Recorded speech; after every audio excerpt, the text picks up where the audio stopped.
j'aimerais appeler l'ancien Ipoum, Jude Sagesse. Il s'appelle Sagesse. Qu'il vienne nous donner la sagesse que le Seigneur nous a donnée. On va acclamer le Seigneur pour lui.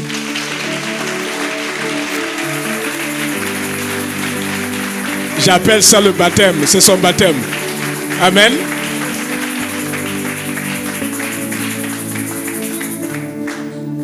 J'aimerais que tu acclames fortement le Seigneur.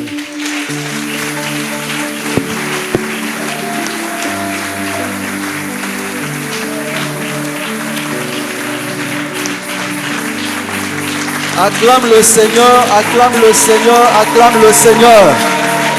Acclame le Seigneur, il est fidèle, il est amour, il est bonté. Alléluia. Oh, que le Seigneur soit béni, qu'il soit loué. Merci, on peut s'asseoir, merci. Que le nom du Seigneur soit béni. Merci au Seigneur pour cette opportunité, ce privilège qu'il me donne en ce jour de me tenir devant vous. Oh, quelle responsabilité. Alléluia. Merci à papa, merci à maman, le couple fondateur, les visionnaires, qui me donnent en tout cas ce privilège de me mettre devant vous. Parce que si le Seigneur n'était pas passé par eux, je ne serais pas là. Et cela est une grâce. Je ne peux que bénir le nom du Seigneur. Et merci aussi au collège des anciens, des diacres, diaconesses et tous les ouvriers de l'église qui m'ont fait confiance. Parce que certainement, si quelqu'un pouvait rendre un mauvais témoignage me concernant, je pense que je ne pouvais pas être là. Amen. Donc, cela est le symbole de la confiance que toute l'église m'a fait. Et pour cela, je bénis le Seigneur et je vous remercie.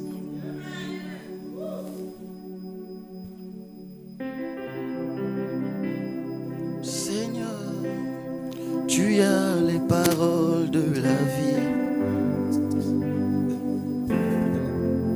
Oh Seigneur, tu as les paroles de la vie. Jésus, oh, tu as les paroles de la vie. Oh Jésus,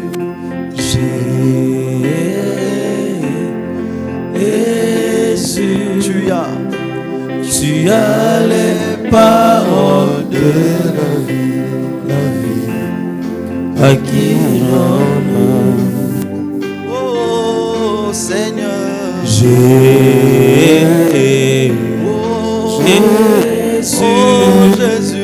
tu as les paroles de la vie, à qui irions-nous?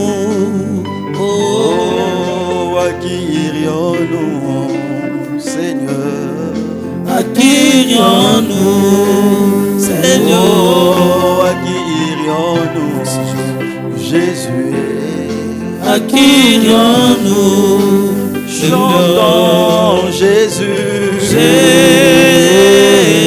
Oh, Jésus. Alléluia. Tu as les paroles de la vie. Alléluia. À qui irions-nous? Seigneur, je bénis ton Saint-Nom pour ta grâce. Je bénis ton Saint-Nom, Seigneur, pour ta présence. Je bénis ton Saint-Nom, Seigneur, pour cette opportunité que tu fais, Seigneur, à ma modeste personne, pour présenter, Seigneur, ta pensée à ton peuple. Et que tout l'honneur revienne à toi, parce que tu es mon Dieu, mon Seigneur. Je bénis ton Saint-Nom pour ta grâce, pour ta présence en ces lieux. Que l'honneur revienne à toi. Oh, sois béni, Seigneur. Merci, Jésus, pour ta grâce. Merci, Seigneur. Reçois nos acclamations, Seigneur. Jesus, thank you, my Lord. Béni sois-tu. Oh, oh. Alléluia.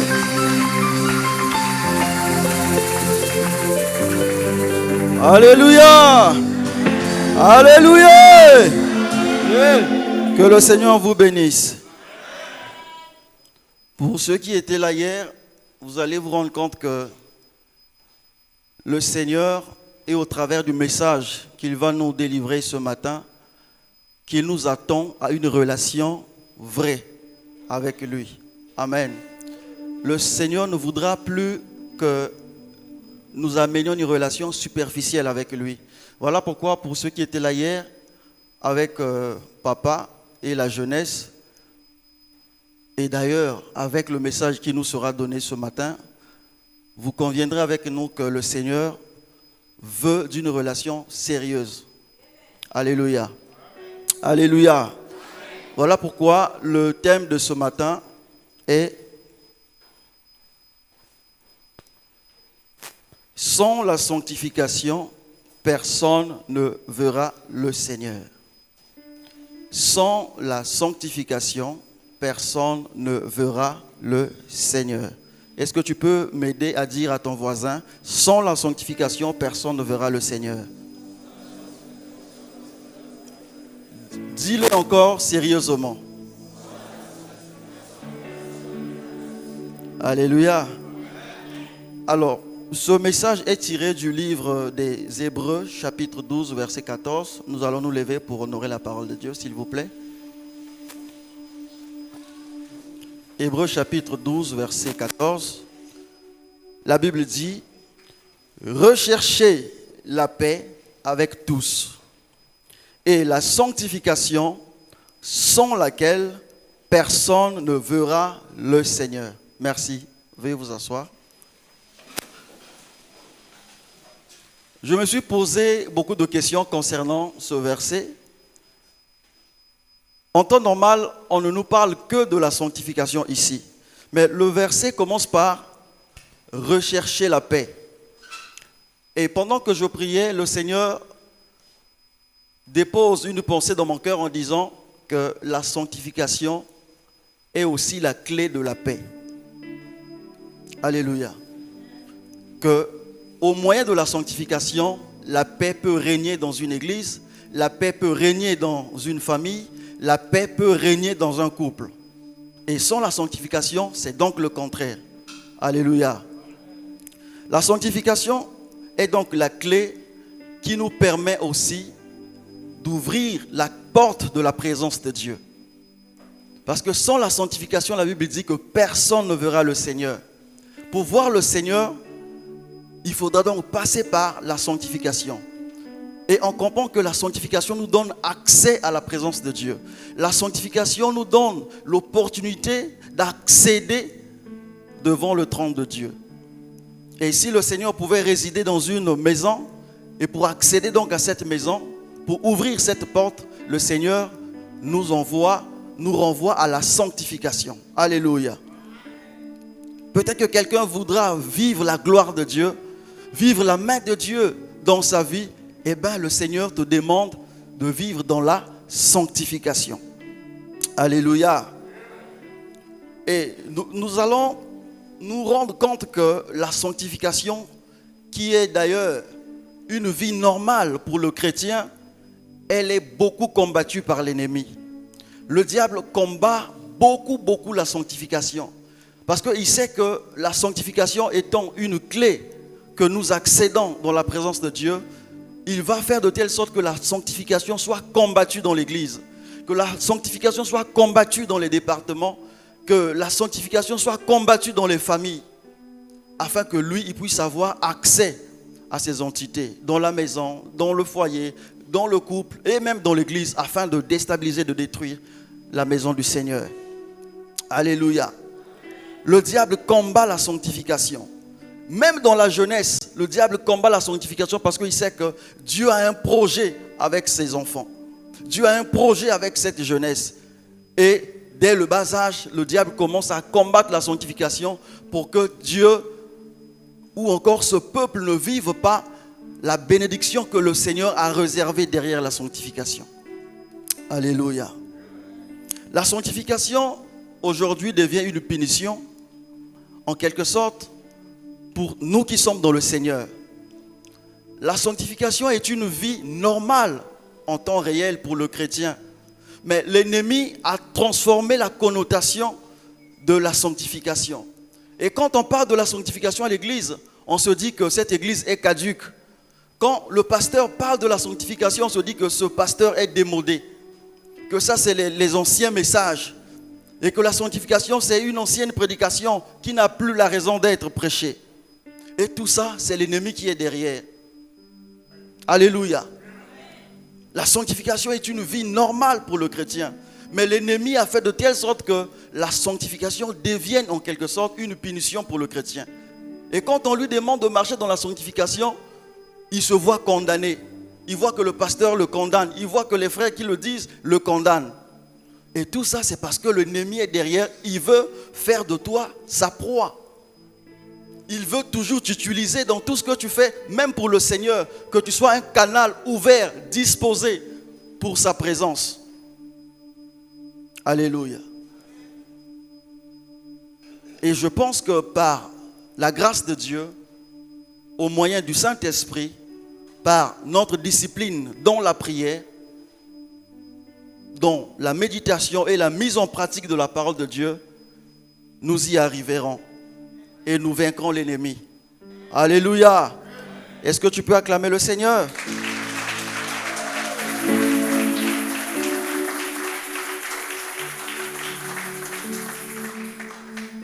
Sans la sanctification, personne ne verra le Seigneur. Nous allons expliquer ce que c'est que la sanctification et ce que c'est que voir le Seigneur. Mais j'aimerais qu'on commence par voir le Seigneur. Voir le Seigneur ici nous renvoie à expérimenter la grâce de Dieu ou sa présence.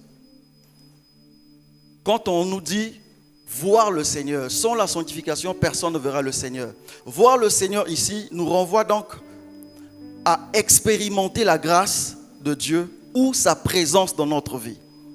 La présence de Dieu ne s'improvise pas. Qui que vous soyez, serviteur de Dieu, ouvrier, chantre, protocole, la présence de Dieu ne s'improvise pas. On ne fabrique pas la présence de Dieu. La présence de Dieu se cultive. Alléluia. La présence de Dieu se cultive. Et donc, si nous voulons voir cette grâce, cette présence de Dieu habiter abondamment en nous, eh bien, nous allons donc respecter les préceptes du Seigneur. Voir le Seigneur ici, c'est expérimenter sa grâce ou sa présence. C'est aussi être utilisé par Dieu de façon continue. Voir le Seigneur ici, c'est de se laisser disposer à être utilisé par le Seigneur à tout moment. Et lorsque le Seigneur passe par toi, certainement c'est pour visiter un peuple, ou visiter son peuple, ou c'est pour bénir son peuple. Et donc, toi et moi, nous devenons un canal permanent à la disposition du Seigneur. Et à ce moment-là, notre vie est en train de voir le Seigneur. Alléluia. Mais non seulement ce que nous venons de dire, voir le Seigneur, c'est aussi être capable de le rencontrer lors de son retour. Être capable de le rencontrer lors de son retour. Nous savons bien, en tant qu'enfants de Dieu, qu'un jour le Seigneur reviendra dans sa gloire pour prendre son église. Mais la Bible dit, ce n'est pas tout le monde qui le verra, ce n'est pas tout le monde qui montera. Et ce sera donc une race élue qui s'était préparée éventuellement pour cet événement, pour rencontrer le Seigneur. Et donc, si nous voulons comprendre aussi ce que c'est que voir le Seigneur, eh bien, c'est aussi être prêt, se préparer à le voir lors de son avènement. Amen. Et ça, c'était donc voir le Seigneur. Mais c'est quoi la sanctification? Le dictionnaire français nous dit, la sanctification, c'est l'action de sanctifier ou de se sanctifier. L'action de sanctifier ou de se sanctifier.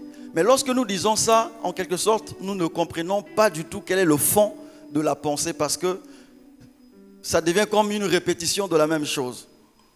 Mais dans la pensée biblique ici, quand on parle de la sanctification, c'est donc ce processus par lequel un homme devient saint.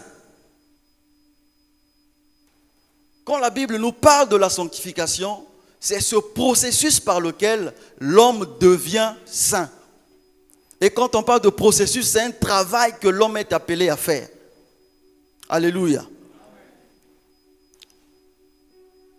Quand vous lisez le verset que nous venons de lire, là où on nous parle de la sanctification sans laquelle la personne ne verra le Seigneur, dans la version Ségan 21, les Bibles que le pasteur est en train de nous partager, dans cette Bible, il est dit sans la progression vers la sainteté, sans la progression dans la sainteté. Donc quand on parle de la sanctification ici, c'est vrai que c'est un processus par lequel un homme devient saint, mais c'est aussi une progression vers la sainteté. Donc la sainteté étant un état où le Seigneur nous attend, et lorsque nous entamons ce processus de sanctification, nous tendons vers la sainteté. Alléluia. Est-ce que vous êtes là? La progression vers la sainteté. Mais c'est aussi la consécration à Dieu et le refus de vivre dans le péché. La sanctification, c'est cet état de consécration. Je me consacre à Dieu et je refuse, il y a la volonté de l'homme, je refuse de vivre, de marcher comme tout le monde, de faire tout ce que tout le monde fait. Je veux me distinguer de la conduite du monde. Voilà pourquoi la Bible dit, ne vous conformez pas au siècle présent. Ne faites pas ce que ce monde fait. Alléluia. Et à cet effet, la Bible nous enseigne 3 volets de la sanctification. En parlant de ce processus vers la sainteté, la Bible nous en parle en 3 volets. Le premier volet, c'est ce que la Bible appelle par la sanctification, ce que nous appelons par la sanctification par position en Jésus-Christ. La sanctification par position en Jésus-Christ. La sanctification par position en Jésus-Christ ici, il s'agit de la position que nous occupons dans le Seigneur Jésus. Il s'agit de la position avec laquelle le Seigneur, Dieu le Père, nous voit en Jésus. Et pour mieux le comprendre, nous allons le lire dans 1 Corinthiens chapitre 1, verset 2. La manière dont Dieu le Père nous considère une fois que nous sommes en Jésus. 1 Corinthiens chapitre 1, le verset 2, la Bible dit, c'est la suite du premier verset, donc la Bible dit, à l'église de Dieu qui est à Corinthe, à ceux qui ont été sanctifiés en Jésus. À ceux qui ont été sanctifiés en Jésus. Lorsque nous venons à Jésus, Dieu le Père nous considère comme étant des saints. Je parle bien de la considération. Il nous considère comme étant des saints. Mais ce n'est pas parce que nous le sommes, non. Il nous regarde au travers de son Fils. Alléluia. Il nous regarde au travers de son Fils. Donc pour dire que sans Jésus, l'homme ne peut pas être saint. Sans Jésus, l'homme ne peut pas amorcer ce processus de sainteté. Alléluia. Dieu le Père nous considère, nous regarde comme des saints lorsque nous sommes en Jésus. À ceux qui ont été sanctifiés en Jésus, appelés à être saints. Donc le Seigneur nous appelle des saints lorsque déjà nous sommes en Jésus. Il nous considère comme étant déjà saints lorsque nous sommes en Jésus, son Fils. Et à tous ceux qui invoquent en quelque lieu, que ce soit le nom de notre Seigneur Jésus-Christ, le Seigneur est leur Seigneur et le nôtre. Donc lorsque nous sommes dans le Seigneur, eh bien, nous devenons des saints devant la vue, la considération de Dieu le Père.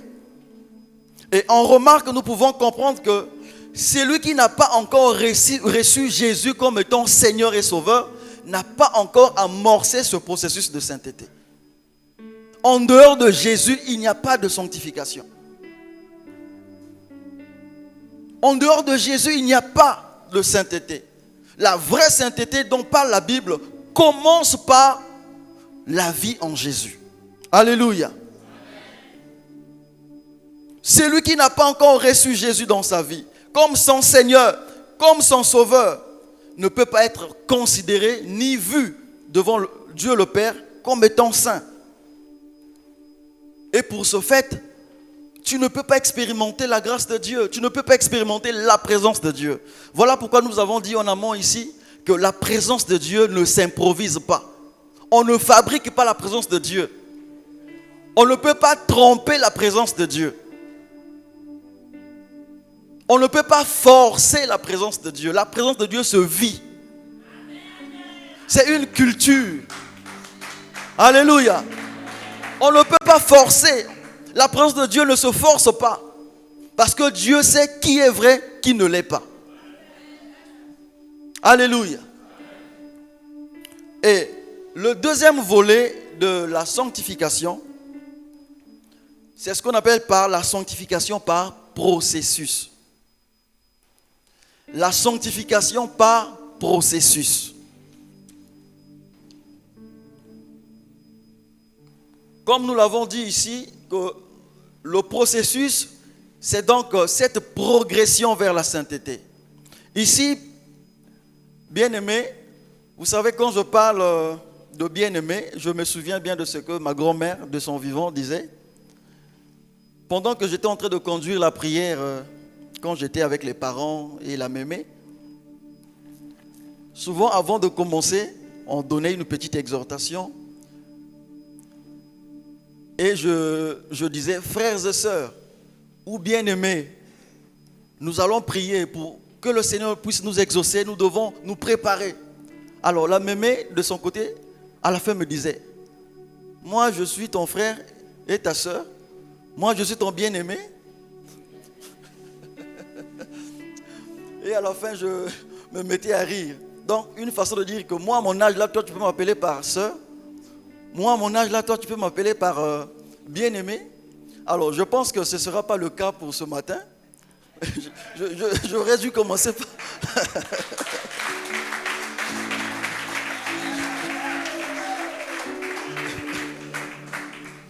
J'aurais dû commencer peut-être par là, pour dire que lorsque je dis bien-aimé, c'est vrai que nous avons les grands-parents ici, nous avons les grands frères, les grandes sœurs, les papas, les mamans, supportez l'expression. Alléluia.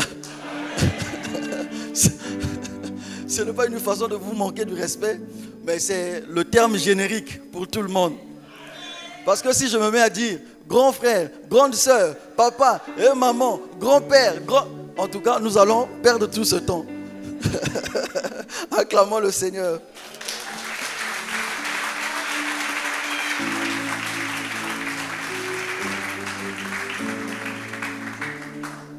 On s'est mis d'accord? Que le Seigneur soit béni. Alors, ici, dans la sanctification par processus, il est donc question de la responsabilité du chrétien. Ici, c'est une interpellation que le Seigneur fait à l'égard de son enfant que nous sommes. Le chrétien est appelé à travailler de telle sorte que la sanctification soit progressive. Le chrétien est appelé de telle sorte à travailler pour que son image ressemble de plus en plus au Seigneur Jésus-Christ. Nous allons le voir dans Philippiens chapitre 3, verset 12. Philippiens chapitre 3, le verset 12. Il est donc question ici de la responsabilité du chrétien.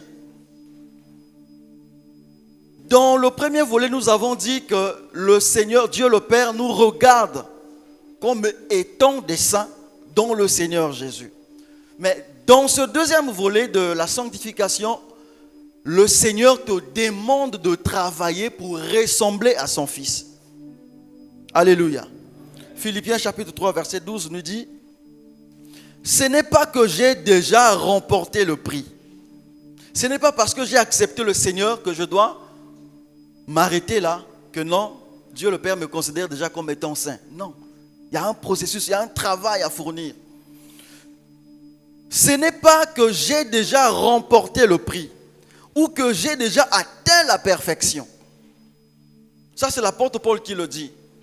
Étant serviteur de Dieu, l'apôtre du Seigneur, il nous explique pour dire que dans le premier volet, la vie ne s'arrête pas en cela. Parce que ce n'était que le début.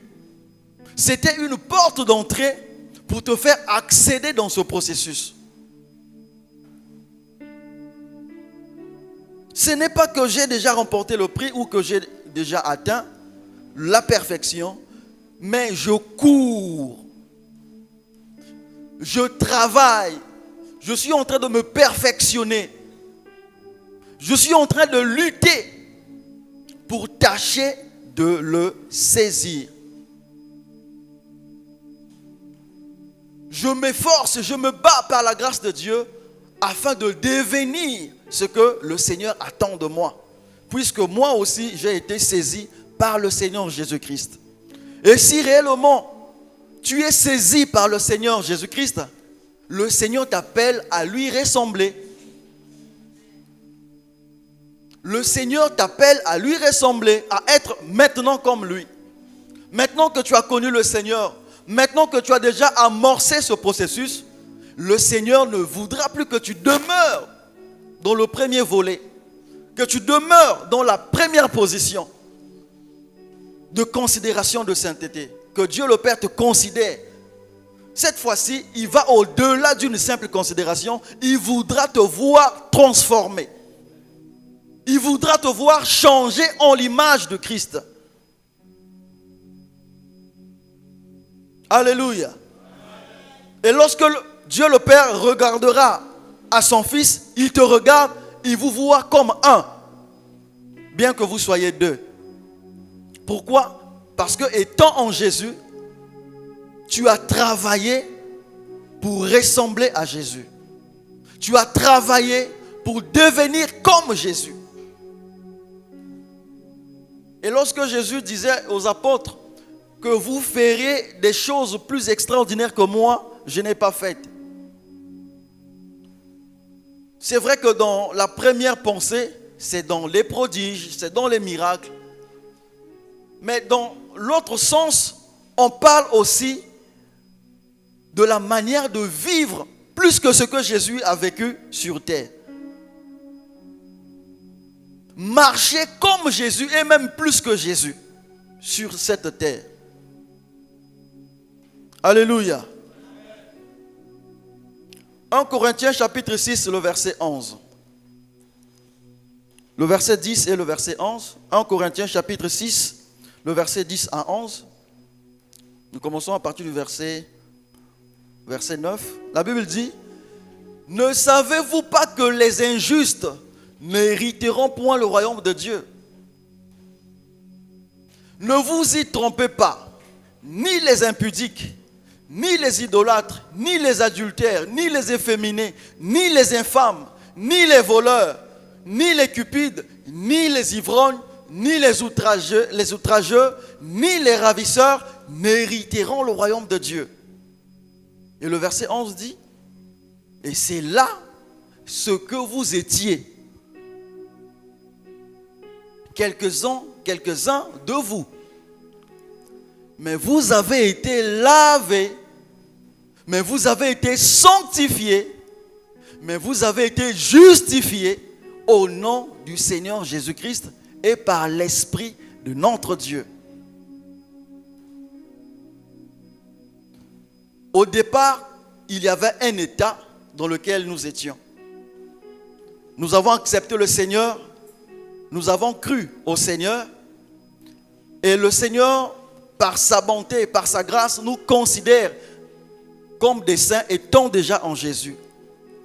Mais étant en Jésus, le Seigneur t'attend quelque part, dans une autre nature, qui n'est celle que lui il a.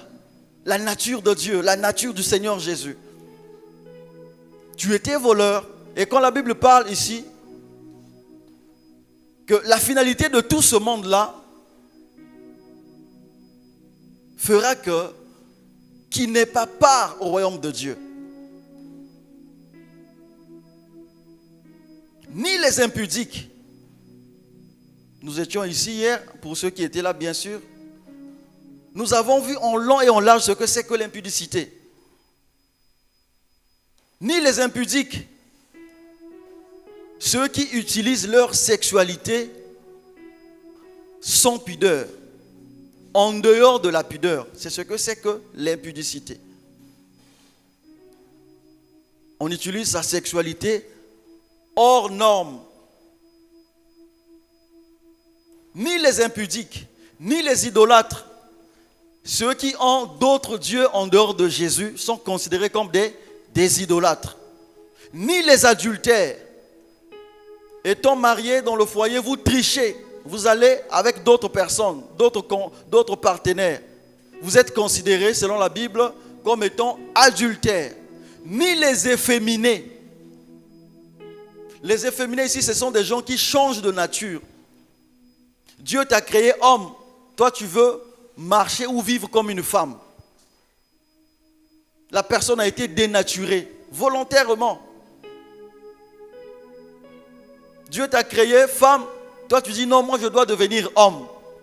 La Bible te considère comme efféminé. Ni les infâmes. Les infâmes ici, c'est ceux qui ont un mauvais témoignage. Une mauvaise réputation. Il ne cherche pas à laver son témoignage. Il ne cherche pas à améliorer sa vie dans sa conduite de tous les jours. Et la Bible les appelle par des infâmes. Ils trouvent leur satisfaction de demeurer les mêmes. On les appelle même les rabbis qui ne changent pas. Il est le même, alléluia. Et quand on chante rabbi, ce n'est plus Dieu, c'est maintenant toi qui ne veux pas changer.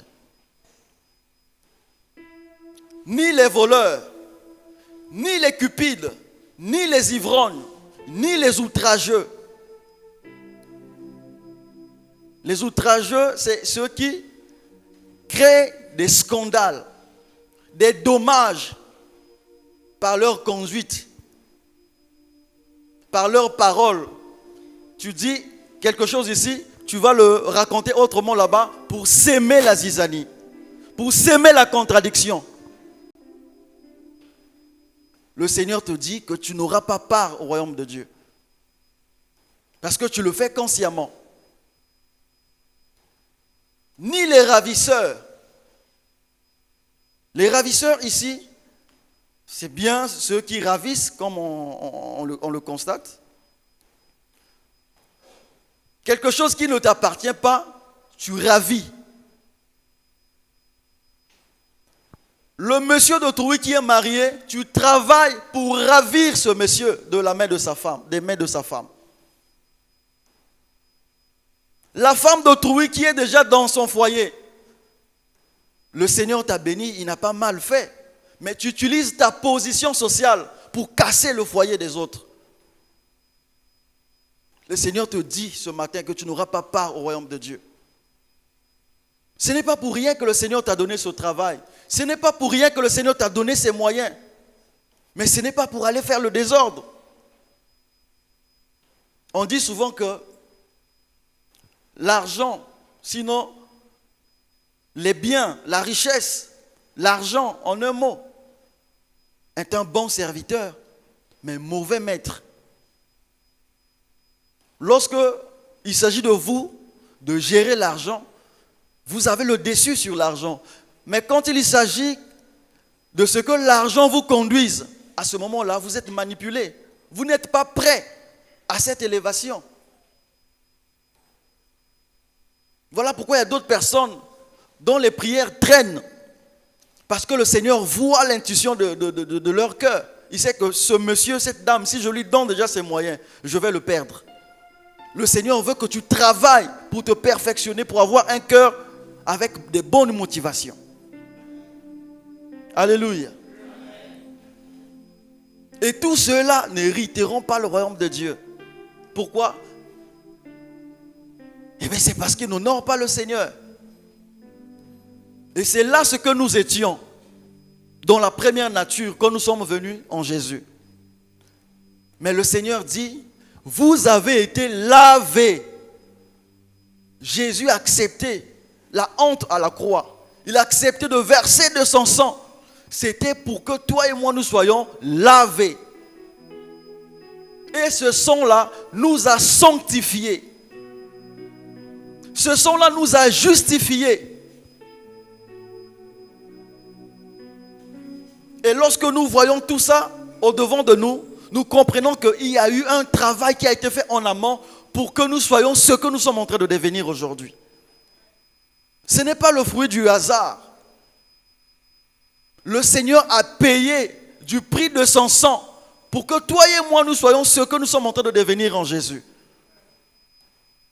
Et donc si toi et moi aujourd'hui nous décidons de ne pas changer, à ce moment-là, nous sommes en train de remettre en cause l'œuvre de la croix. Nous sommes en train de bafouer le sacrifice de Dieu qu'il a donné son Fils à la croix. Et rassurez-vous que Jésus n'ira plus à la croix pour la seconde fois, rien que pour toi ou pour moi. Ça a été fait et c'est clos. Donc c'est à toi et à moi de travailler afin que le processus que nous avons déjà amorcé en Jésus puisse continuer. Alléluia. Et lorsque nous travaillons, nous sommes en train de travailler à conserver le salut que nous avons reçu en Jésus. Et lorsque nous sommes en train de travailler dans la sanctification, nous conservons la bénédiction de Dieu qu'il a prévue derrière la sanctification. Ne prenez pas la sanctification comme étant une punition, une charge, un fardeau. Tout ce que le Seigneur fait est bon.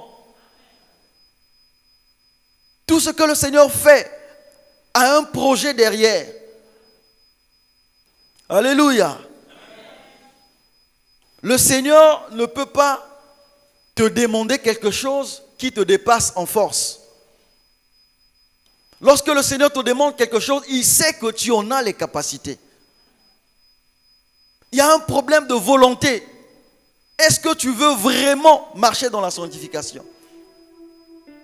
Est-ce que tu veux réellement t'engager dans ce processus? Est-ce que vraiment tu prends cet engagement dans ton cœur ou tu veux faire plaisir à une tierce personne? Est-ce que tu veux faire plaisir à un individu, à la personne qui t'a invité, à ton conjoint qui est à tes côtés? Ici, il s'agit d'une relation entre l'homme et Dieu. On ne peut pas tromper sa vigilance. On ne peut pas tromper sa propre conscience. Nous-mêmes, nous savons ce que nous sommes.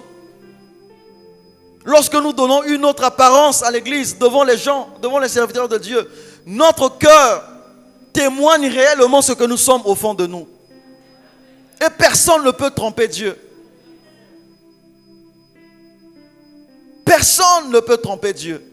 Voilà pourquoi je disais ici que la présence de Dieu ne se fabrique pas. Dieu sait qui est vrai, qui ne l'est pas. Si vous êtes un faux, votre cœur le sait et Dieu le sait mieux que vous aussi. Et donc toi qui écoutes ce message, Dieu t'appelle à pouvoir te réveiller de là où tu étais pour amorcer, pour commencer ce processus, pour marcher dans cette sanctification que le Seigneur te demande. Parce que pour toi, sache que c'est une clé de bénédiction. C'est une clé par laquelle le Seigneur passera pour visiter ta vie. C'est une clé que le Seigneur met entre tes mains pour accéder à ce qui est spirituel. Tu veux être utilisé puissamment? Tu veux que le Seigneur t'utilise avec onction? Le Seigneur t'appelle à la sanctification. Travaille à la sanctification de ton cœur. Et la sanctification, ce n'est pas que lorsque nous sommes en train de marcher dignement devant les hommes, c'est d'abord la conscience, c'est d'abord dans la pensée. Les gens peuvent avoir un bon témoignage de toi, mais que dit ton propre cœur de toi? Quel est le témoignage de ton cœur te concernant?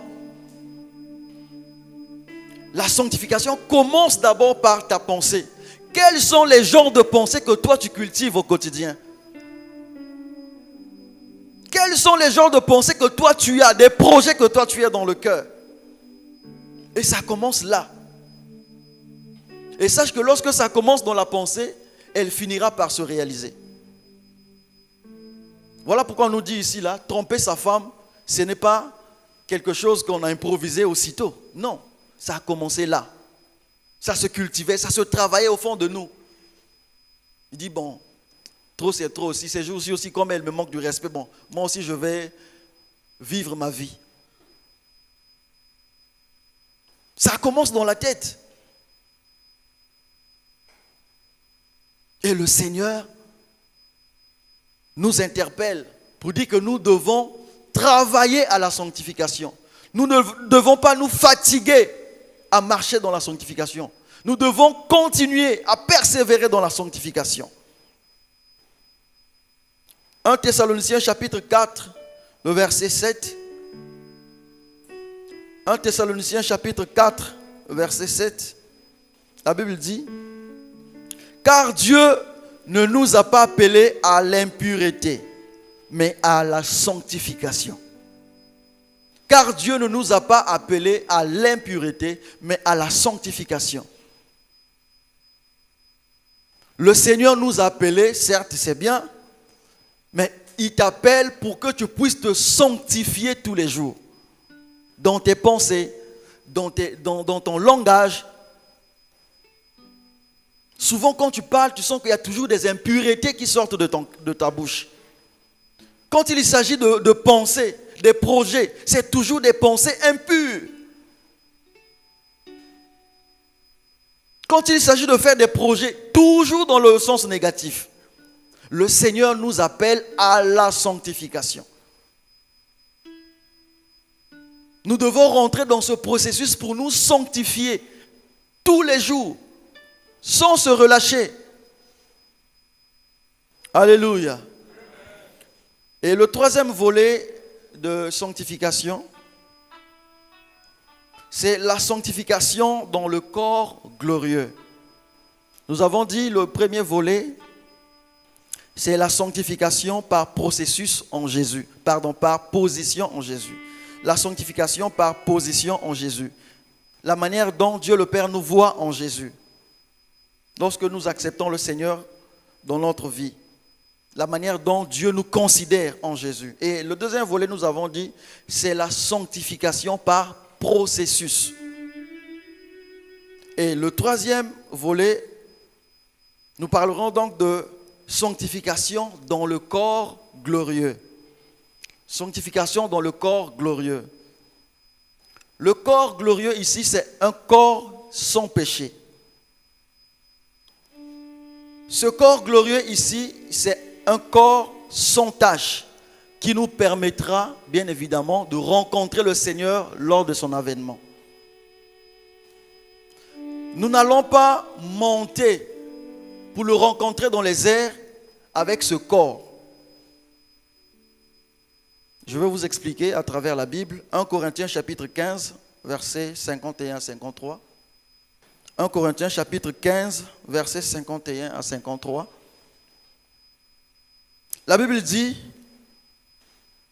voici, je vous dis un mystère, quelque chose que vous ne connaissiez pas. Nous ne mourrons pas tous, mais tous nous serons changés. Nous serons transformés. Ce corps va changer en un instant, en un clin d'œil, de la dernière trompette à la dernière trompette. La trompette sonnera et les morts ressusciteront incorruptibles. Et tous nous serons changés. Car il faut que ce corps corruptible, ce corps, revête l'incorruptibilité. Et que ce corps mortel revête l'immortalité. Alléluia. nous serons changés lorsque le Seigneur viendra. Et quand il va se poser dans les airs, les morts en Jésus vont ressusciter, premièrement, et nous qui serons restés peut-être parmi les vivants ce jour-là, nous serons tous ensemble et nous monterons. Mais avant de monter, la Bible dit que ce corps va changer. Ce corps sera transformé.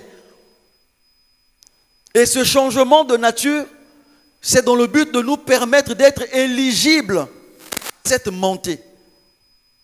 Parce que ce corps pèse.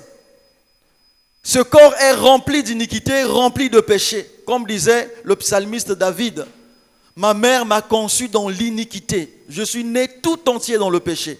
Ce corps est rempli de péché. Et ce jour-là, ce corps va changer. Ce jour-là, la nature de ce corps va être transformée. Et nous allons revêtir un corps qui ne connaîtra pas de mort, qui ne connaîtra pas de péché. Et à cet instant, nous serons revêtus d'un corps glorieux. C'est là où on parle de la sanctification dans le corps glorieux. À cet instant, bien-aimés, nous serons des saints, comme le voulait le Seigneur. Et nous serons capables de monter pour le rencontrer dans les airs. Toi et moi, sommes-nous prêts pour la montée? Toi et moi, sommes-nous en train de nous préparer pour ce jour? Et si le serviteur de Dieu a reçu l'instruction de Dieu pour nous faire passer à la table du Seigneur chaque dimanche, c'est pour ce but. Ce n'est pas au hasard. Ce n'est pas parce qu'il y a beaucoup d'argent qu'il faut acheter le pain ou le vin. Le pain sans les vins. Non. C'est cette interpellation de la part du Seigneur que mon peuple doit se préparer à l'enlèvement. Que mon peuple doit se préparer au jour où je viendrai. Est-ce que tu fais partie de ceux qui passent à la table du Seigneur régulièrement?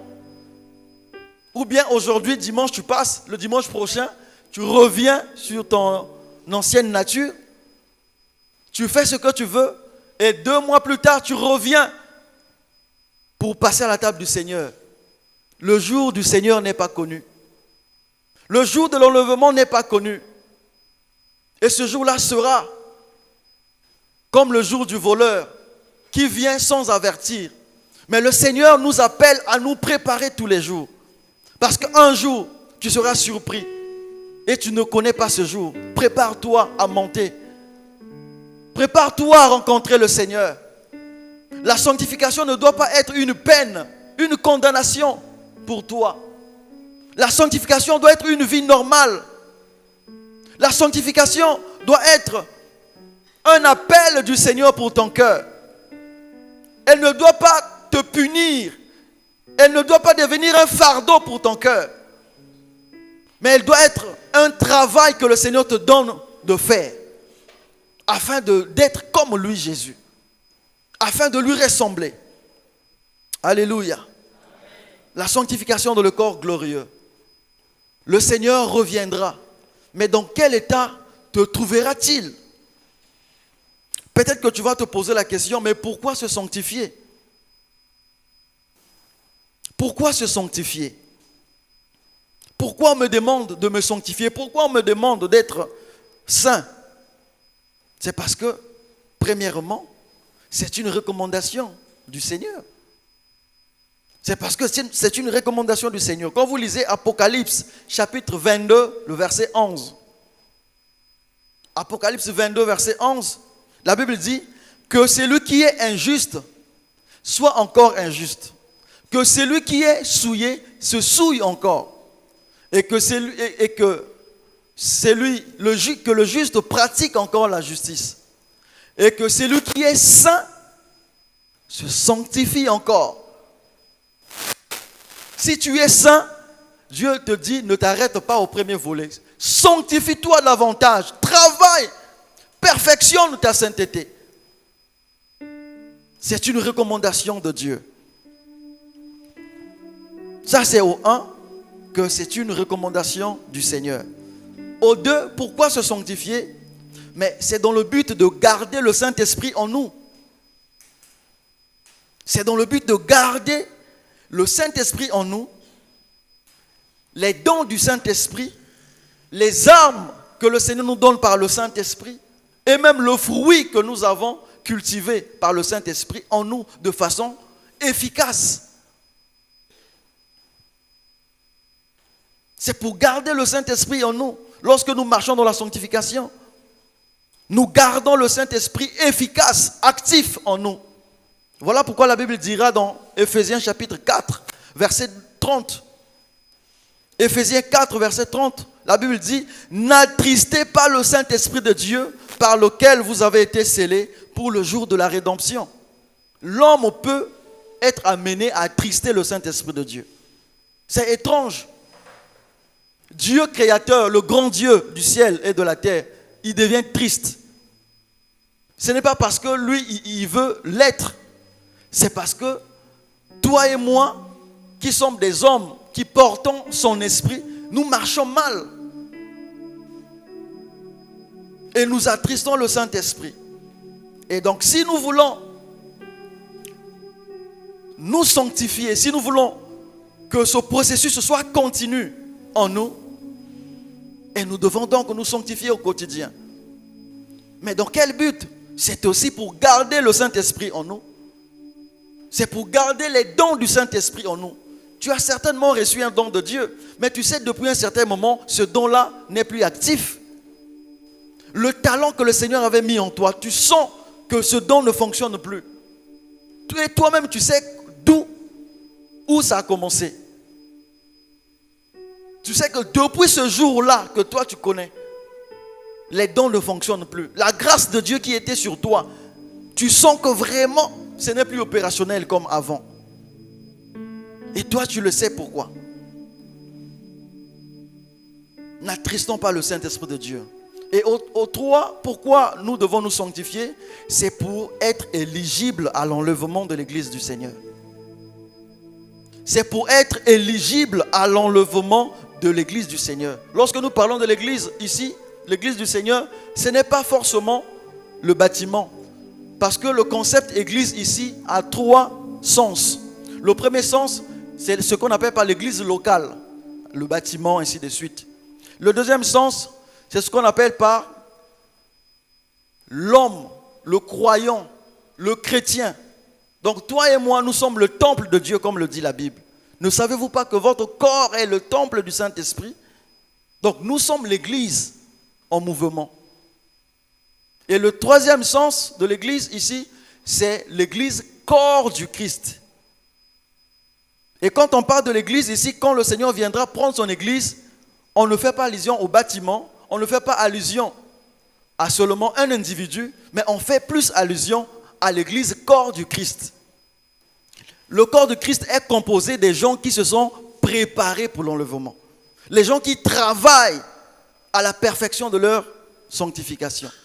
Et c'est cet ensemble d'enfants de Dieu qu'on appelle l'Église du Seigneur. Alléluia. Et lorsque Jésus viendra, c'est pour enlever ce peuple. C'est pour enlever cette race de ses enfants. Et donc si nous devons nous sanctifier, il y a aussi ce but pour lequel nous le faisons, eh bien, c'est celui d'être éligible à l'enlèvement de l'Église du Seigneur. Que je sois parmi ceux qui vont monter. Que je sois parmi ce peuple que le Seigneur a élu pour monter dans sa présence et le rencontrer. Alléluia. Mais tu me demandes certainement comment je dois me sanctifier. Je vais procéder comment? Ça, c'est certainement la question de ton cœur. Comment tu dois te sanctifier? Comment se sanctifier? La première des choses, c'est que tu dois d'abord commencer par recevoir Jésus comme ton Seigneur et ton Sauveur. Ça commence là. C'est pour commencer le processus de sainteté. Si tu n'es pas passé par Jésus, tu n'as pas un autre canal par lequel tu peux te sanctifier. Alléluia. Tu dois commencer par recevoir Jésus comme étant ton Seigneur et ton Sauveur. Le Seigneur veut dire le maître.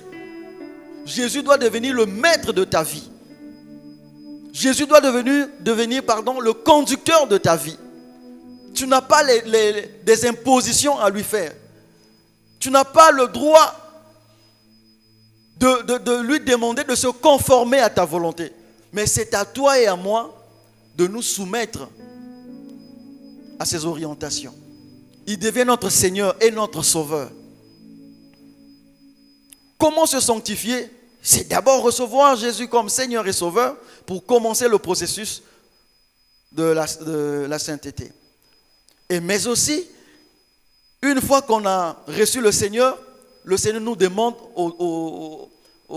deuxièmement donc, de craindre Dieu continuellement. Craindre Dieu continuellement. Comment se sanctifier? Je dois craindre Dieu continuellement. Je dois le craindre, je dois l'honorer, je dois marcher continuellement, même quand je suis au travail, quand le pasteur n'est pas là. Je dois savoir que Dieu, il vit dans mon cœur, le Saint-Esprit est en moi. Ce que je fais, ce n'est plus pour plaire au pasteur, mais c'est pour plaire à celui qui me voit partout. Alléluia.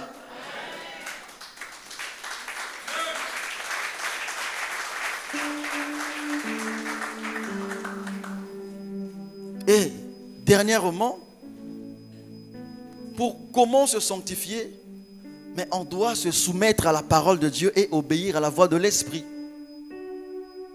Se soumettre à la parole de Dieu, mais aussi obéir à la voix de l'Esprit. Quand tu veux faire quelque chose, tu entends une voix qui te parle au fond de toi. Mon frère, ne fais pas ça. Ma soeur, ne fais pas ça. Ce que tu prends comme résolution, comme décision, comme projet, tes pensées là, non, ne le fais pas. Tu dois obéir. Alléluia. Si tu veux te sanctifier, obéis à la voix de l'Esprit. Soumets ta vie à la parole de Dieu. Quand Dieu dit ça, tu te conformes, même si c'est difficile pour un premier temps. Sache qu'il y a une récompense derrière. Alléluia. Que le Seigneur bénisse sa parole.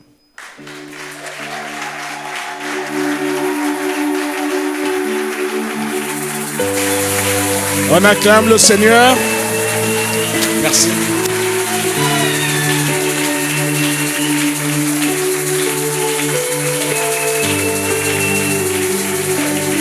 Gloire au Seigneur Jésus.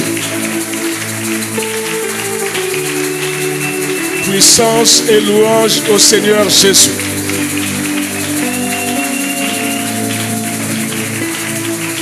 Amen. Vous venez tous d'acclamer là. Ça veut dire, Seigneur, nous sommes d'accord avec ta parole. Seigneur, nous allons la mettre en pratique. Vous n'acclamez pas pour faire plaisir à Dieu. Vous n'acclamez pas pour dire, Seigneur, merci de nous avoir donné un bon instrument qui vient de bien parler. Non. Lui, il a déjà reçu sa grâce. Il enseigne bien. Et je suis heureux parce que je viens d'avoir aussi un enseignant à l'église. Amen.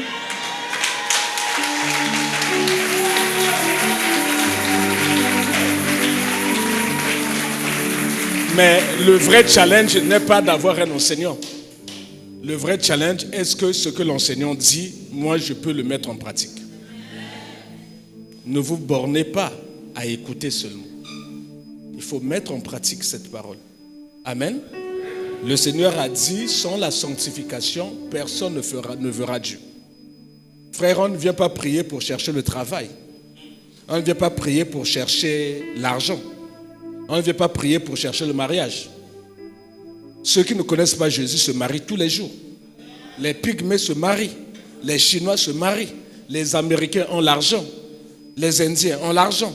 Si tu vas à Dubaï, ils ne connaissent pas Jésus. Ils sont multimilliardaires. On ne vient pas ici pour chercher ces choses. Nous venons ici pour chercher premièrement le royaume et la justice des cieux. Or, le royaume et la justice des cieux est conditionné à une seule chose. Pas les prières, la sanctification. Le royaume de Dieu veut dire voir le Seigneur. Pour voir le Seigneur, il faut être dans la sanctification. Amen.